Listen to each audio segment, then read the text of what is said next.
Bismillahirrahmanirrahim. LKS halaman 8 membicarakan tentang isim istifham. Isim itu kata, istifham pertanyaan. Atau secara definisi, ismul istifham huwa ismun mubhamun yusta'malu bihi an syai'in. Isim istifham adalah kata yang samar, karena kata tanya itu masih samar, yang menjelaskan nanti dari jawabannya. Misalnya apa ini, apa itu kan kata yang samar, tapi setelah dijawab ini HP misalnya, nah HP nggak samar lagi, ya begitu seterusnya. Kita ulang, isim istifham adalah kata yang samar, maksudnya dipakai untuk mengetahui atau mencari kejelasan tentang sesuatu.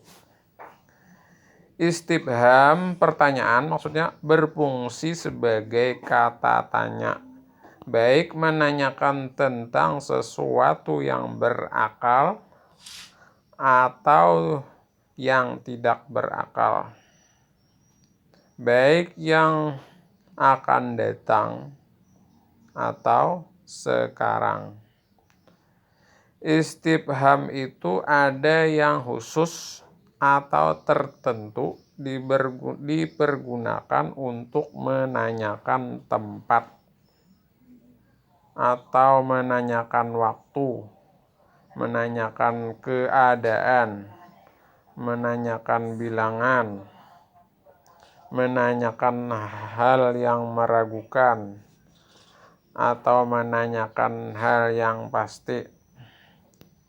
Semuanya kata-kata itu disebut dengan adawatul istifham. Bahasa Arabnya adawatul istifham, alat-alat atau perangkat-perangkat pertanyaan artinya, yang terdiri atas 11 kata sebagai berikut, yaitu ma.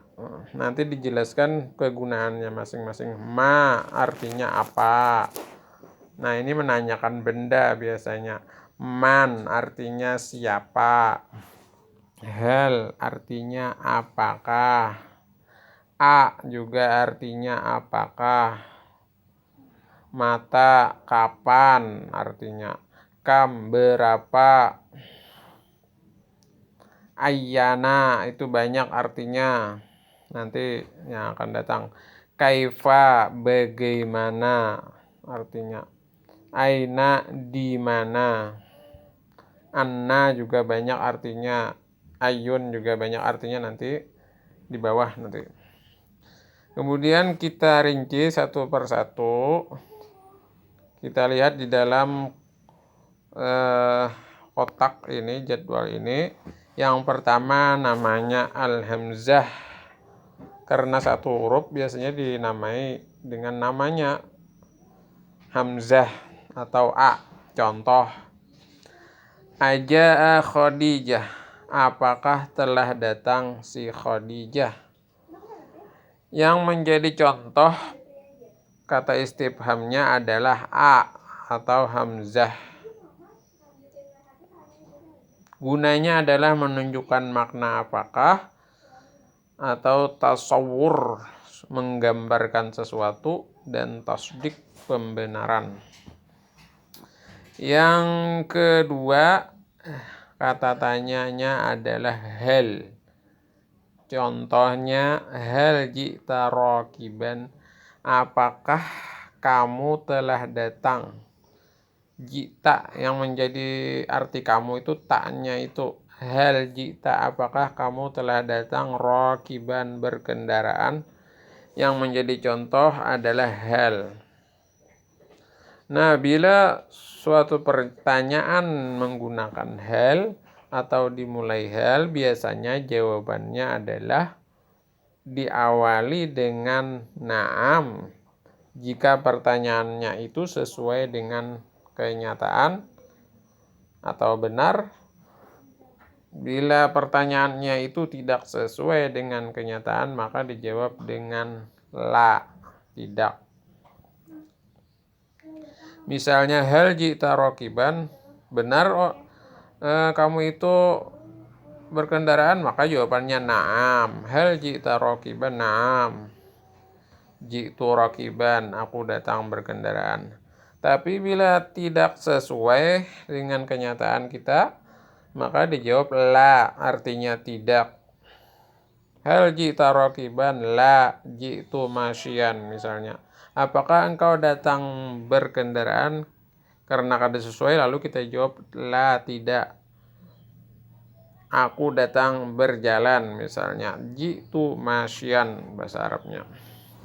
Yang ketiga kata tanya adalah ma atau madza. Ini artinya apa? Biasanya digunakan untuk mempertanyakan suatu benda yang tidak berakal. Misalnya madza taktubul ana, apa yang kamu tulis sekarang. Nah, yang sesuatu yang ditulis itu kan kada berakal. Maka digunakan kata madza atau ma. Selanjutnya nomor 4, man.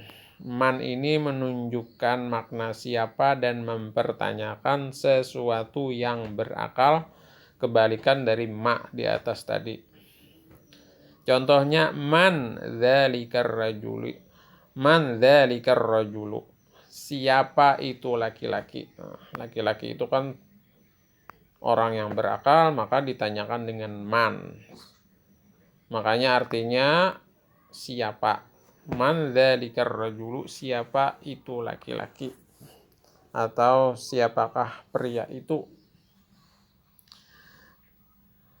Yang kelima ayyun. Nah, ayyun ini artinya banyak, sesuai dengan kawannya ayun ini sesudahnya. Misalnya ayyu qalamin tuhibbu. Ayyu itu artinya apa? Qalamun pulpen. Ayyu qalamin, pulpen apa? Tuhibbu, yang kamu suka. Kita balik artinya lah, kalau seadanya aja kurang bagus artinya apa pulpen kamu suka. Kita balik artinya, kita paskan ayyu qalamin tuhibbu, pulpen apa yang kamu suka. Kalau berteman dengan waktu, misalnya ayyu sa'atin, jam berapa. Nah, maknanya berubah sesuai dengan temannya ayun ini.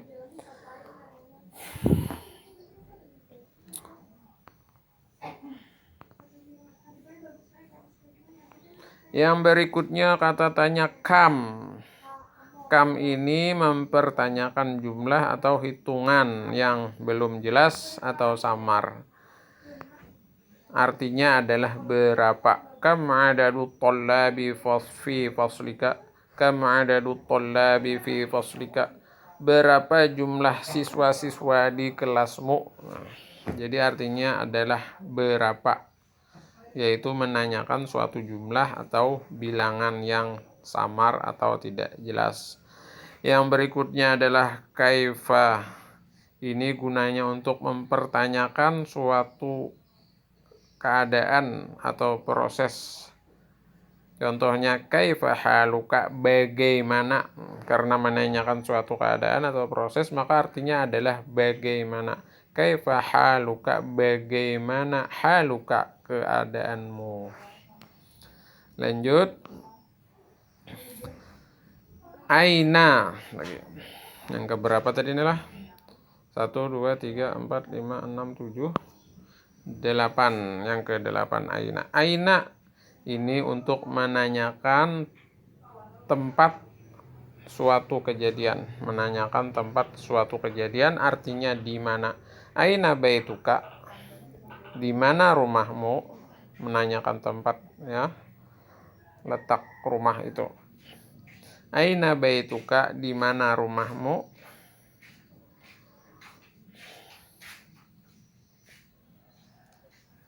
Nah, kemudian anna, seperti yang Bapak katakan di atas, bahwa anna ini banyak maknanya. bisa artinya kaifa atau bagaimana, an bisa artinya min, aina dari mana artinya, bisa artinya dengan mata kapan, tergantung konteks bacaannya atau tergantung kalimatnya arahnya ke mana ya. Anna laki hadzat ta'am, kalau ini artinya dari mana kamu memiliki makanan ini ya. Anna laki hadzat ta'am, dari mana laki kamu memiliki hadzat ta'am, ini makanan. Jadi artinya ada 3. Bisa artinya kaifa atau bagaimana, bisa artinya min aina atau dari mana, bisa artinya mata atau kapan.